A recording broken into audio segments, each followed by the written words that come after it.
Okay, class. 5 points sa akin ang makakasagot neto. Ano ang pangalan ni Rizal? Ma'am. Yes, Scarlett? Rizal Park. Anong Rizal Park? Jose Rizal yon. Diyos ko, mga bata ngayon. Siya ang pambansang... Ma'am, siya ang pambansang opa. Siya ang pambansang bayani natin. Anong pinagsasabi nyo? Oh, kompletuhin nyo to. Ang kabataan, ang pag-asa ng busan. Mali! Bayan! Pinagluloko nyo ako, ha? O eto, ano ang sinulat na libro ni Jose Rizal? Ma'am, El Filibusterismo. Imnida. Tama na sana eh. Naloloko na kayo sa K-pop at K-drama na yan, ha? Last na talaga. Ayusin nyo na. Okay, class. Last question. Sino ang kapatid ni Rizal? Kapatid ni Rizal? Ma'am. Eto, sure na ako sa sagot ko. Yes, Scarlett. Ang kapatid ni Rizal Park ay si... si Sandara Park. Hi guys, samahan niyo ako maglaba. Pero, mag-isa lang ako. Samahan mo ako, Bunch. Natatakot ako. Ayaw ako samahan ni Annie, Bunch. Guys, tignan naman no. Sobrang tahimik dito. Ito na yung mga lalabhan, guys. And syempre, naglalaba tayo dito. Di naman tayo mayaman para araw-araw magpalit at bumili. Guys, nasa 8th floor na ako. Grabe, nakakatakot, oh. Parang may umubo. Guys, hindi na joke to, promise. Sobrang tahimik dito, tapos hindi ko alam kung may mga tao dito. Kaya ko to. Hindi totoo ang mga multo. Pasok na tayo, sobrang dilim. Oh my gosh, guys. Hello. Ayan, kinilabutan ako. Pero ito yung laundry, guys. Dito kami maglalaba. Akala ko... Narinig yun? Hindi ko alam, baka tinatakot ko lang sarili ko. Okay, pero maglalaba tayo. Actually guys, hindi naman ako matatakot kung may multo dito. Kasi hindi ko rin naman sila maintindihan. Japanese yung mga multo dito, guys. Nissan, Honda, Mitsubishi. Baka biglang may maghanap ng hustisya dito sa hallway. Makatakot. Bantayan nyo ako, guys, ha. Pag may gumalaw, sabihan nyo lang ako. Comment kayo.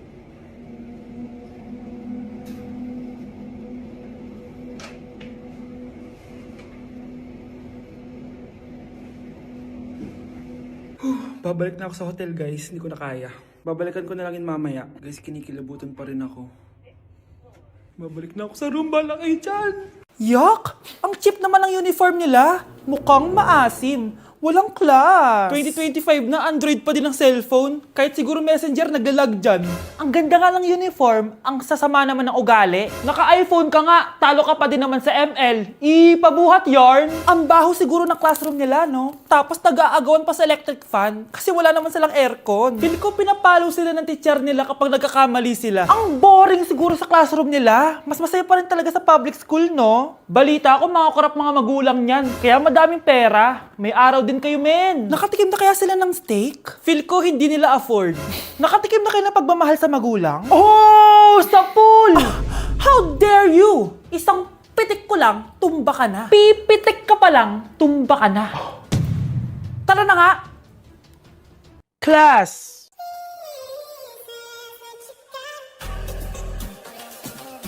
Binaan mo na ako ng morning pa. Ako pa nga dapat yung magtanong sa'yo eh. Binaan mo ka talaga ako. Ang kapal ng mukha mo, binaan mo ka. Binaan kita na sabi ako.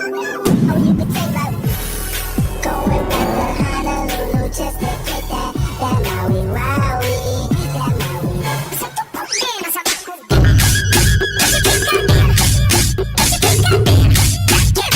Diyos ko po, mas lang ako saglit eh. Oh, anong ibibigay kong grade sa'yo niyan? Una sa lahat, hindi ka nagpapasa ng assignment. Pangalawa, hindi ka nakikipag-participate sa klase. At higit sa lahat, inalis ka na ng research leader mo dahil ang gusto mo lang daw iambag ay ang face card mo. Ayan tuloy na decline. Wala akong choice, ibabagsak kita. Ma'am, wag mo naman ako ibagsak. Papatayin ako ng mga magulang ko. Please, ma'am. Okay lang yan, nak. Mag-repeat ka na lang. Kaya naman, mag-ingay para sa paborito nating Mars, si Scarlett!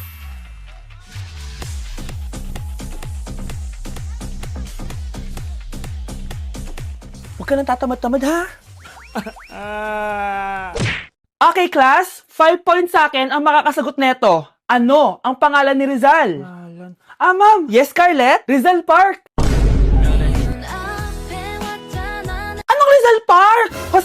yon? Diyos ko, mga bata ngayon. Siya ang pambansang... Ma'am, siya ang pambansang opa. Siya ang pambansang bayani natin. Anong pinagsasabi nyo? Oh, kompletuhin nyo to. Ang kabataan, ang pag-asa ng busan. Mali! Bayan! Pinagluloko nyo ako, ha? O eto, ano ang sinulat na libro ni Jose Rizal? Ma'am, El Filibusterismo. Imnida. Tama na sana eh. Naloloko na kayo sa K-pop at K-drama na yan, ha? Last na talaga. Ayusin nyo na. Okay, class. Last question. Sino ang kapatid ni Rizal? Kapatid ni Rizal? Ah, ma'am! Eto, sure na ako sa sagot ko. Yes, Scarlett. Ang kapatid ni Rizal Park ay si... Si Sandara Park. Ayoko talaga sa kanya. Bes, ayan siya ho, yung pet peeve mo. Hi! Panira ng araw. Okay, class, break time muna tayo. Hala, naiwan kayo ba akong pagkain? Scarlett, may sobra pa ako. Baka gutom ka na. Talaga? Bibigyan mo ko? Oo, ano ka ba? Gusto ko maging close tayo. Parang bumabait tong pet peeve ko, ha. Hala, may quiz pala tayo. Bes, sabay tayo mag-review mamaya, ha? Naku, sorry, Bes. Kakain kasi kami ng jowa ko mamaya. Di mo ba kaya mag-isa? Ano ba yan? Ako na lang, sabay tayo mag-review. Tsaka, may reviewer din ako dito, oh. Ayan na naman siya. Sure ka? Ako talaga gusto mo kasabay mag-review? Oo naman, ba't naman hindi? Idol nga kita kasi ang talino mo eh. Sige na nga. Okay class, para sa activity natin today, pili kayo ng partner nyo. Best, partner tayo ah. Sorry na best, partner na kasi kami ng baby loves ko eh. Partner na kami ng baby loves ko eh. Tayo na lang yung partner, Scarlett. Ikaw na naman. Buti ka pa, gusto mo ako makapartner. Ayan, perfect! Partner kayo ng pet peeve mo. Ha? Best! Pet peeve mo pala ako? After mo siraan sa amin yan, BFF na kayo ngayon? Samantha! Samantha? Magpapaliwanag ako. Oh, ba't nandito ka? Pet peeve mo ako, di ba? Umalis ka na. Oo, pet peeve kita. Dati. Kasi ang sungit mo sa akin eh. Tapos palagi mo ako iniinis. Alam mo kung bakit? Kasi gusto kita. Ha? Wala. Never mind. Samantha! Love mo ko, di ba? Bakit mo ko iiwan? Papuntahin ko si Nami kasi babes umiiyak ko. Ba't ka umiiyak? Bakit mo ko iiwan? Saglit lang. Love mo ko, di ba? Bakit mo ko iiwan? I think it's so easy to fall in love.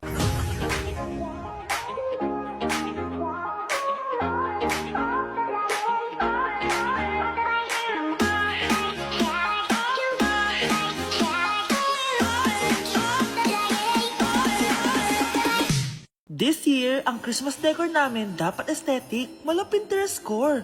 Minimalist but magical. Nay, ganito yung gusto kong Christmas decor. Need na lang natin ng ribbons, garlands, glitters, and maybe a glue gun. Tingnan mo, may ilaw pa sa bintana mo. Anong gusto mo, mag-parol show? Nay, trust the vision. Sige, basta, huwag kang gagastos ng bongga ha. Wow, ang ganda nito. Grabe, ang dami ng tao. Christmas season na nga talaga. Okay, good. Secured. Ayan, all added to basket na. Ayan, secured na talaga.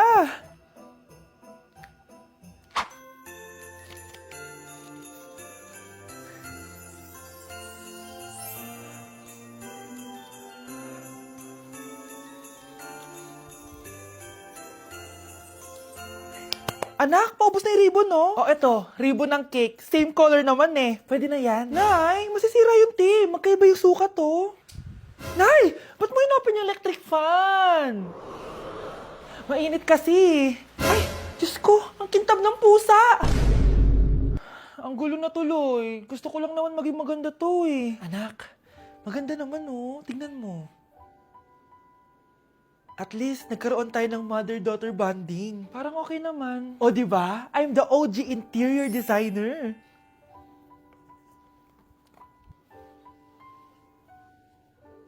Hindi siya nagmukhang pang Pinterest dahil mas maganda yung ginawa namin. Eto, Nay, para sa'yo. Oh, ano to, anak? Nakita ko kasi yan sa National Bookstore. Tapos naalala ko, di ba gusto mo ng planner na galing sa mga coffee shop? Kaya binili ko na yan. Baka maging acidic pa tayo kakakape natin. Makuha lang yung planner na gusto mo. Tsaka binilhan din pala kita ng pouch. Lagayin mo na kung ano-ano, Nay. Oh. Aw, thank you, anak. Welcome, Nay. Guys, it's time! Oh, mga anak, pumunta na kayo lahat sa mesa. Wait lang, patapos na itong makeup ko. Sandali lang, pinapasa ko na yung last assignment ko of the year. Wait lang, patapos na ito nilalaro ko. Teka, nasan tatay nyo?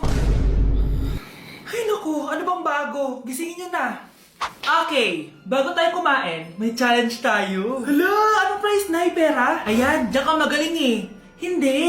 May magsasabi kung sino sa buong pamilya ang ganito. Tapos, ituturo natin kung sino ang akma sa sinabi. Okay.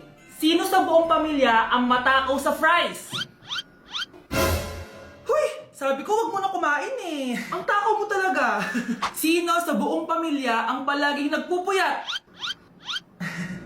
Ang dami kasing schoolworks eh. O eto, sino sa buong pamilya ang palaging nagpapatawa sa mesa? Nakakatawa ba ako? Sino sa buong pamilya ang amoy Chicken Joy? Favorite ko kasi itong Chicken Joy eh. Sino sa buong pamilya ang malilibre ng Jollibee? Ayan, diyan kayo magaling. O eto, sino sa buong pamilya ang the best maghanda ng pagkain? Ay sus! At dahil dyan, kumain na tayo!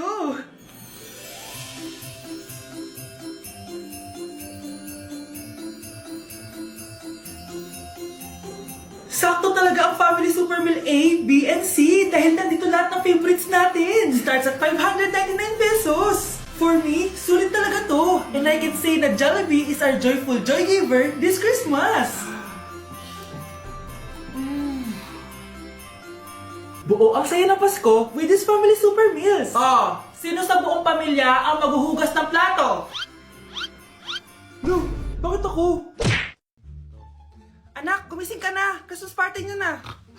Christmas party na namin, Nay! Sana maganda yung regalong matatanggap ko mamaya. Kumain ka na dyan, anak, ha? Anong meron, Nay? Bakit ang dami pong pagkain? Siyempre, anak, malapit na magpasko. Tara, kain na tayo. Niluto ko lahat ng favorite mo. Talaga, Nay? Hay, sana palagi na lang Pasko. Ay, may nangangaroling ata. Wait lang, anak. Nangangaroling po! Ang seselage awetan na awit ng handong sa nga ng Pasko magmalaba joy joy.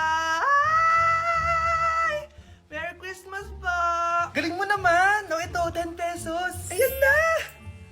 10 pesos? Ang ganda ng boses ko tapos 10 pesos lang bibigay mo sa akin? Alis na nga ako, kuripot mo. Wow, demanding pa. A few moments later. Okay, class, mag-exchange gift na tayo. Wow, ang bango neto. Thank you. OMG, bagong bag. Alam mo talaga yung gusto ko, ah. Thank you. Nasaan yung kay-exchange gift ko? Wala yung kay-exchange gift mo, be. Absent siya. Bawi ka na lang next year. Minsan na nga lang mag-Christmas. Absent pa siya. Okay lang yan, be. Huwag ka na umiyak. Paano na yung gift ko?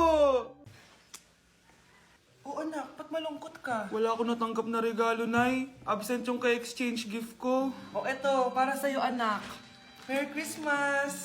Para sa akin to, Nay. Thank you! Kala ko wala na ako regalo ngayong Pasko. Siyempre naman, anak. Makakalimutan ba kita? Wow, ang sweet niyo naman, Mare. May fruit salad ba kayo? Pingi ako. You're just a playboy, ain't tryna playboy. Are you thinking about you? Not thinking about you. Ang baho! Ito pa yung naamoy ko kanina pa! Mag-deodorant ka nga! Kawalang gana! Wait lang!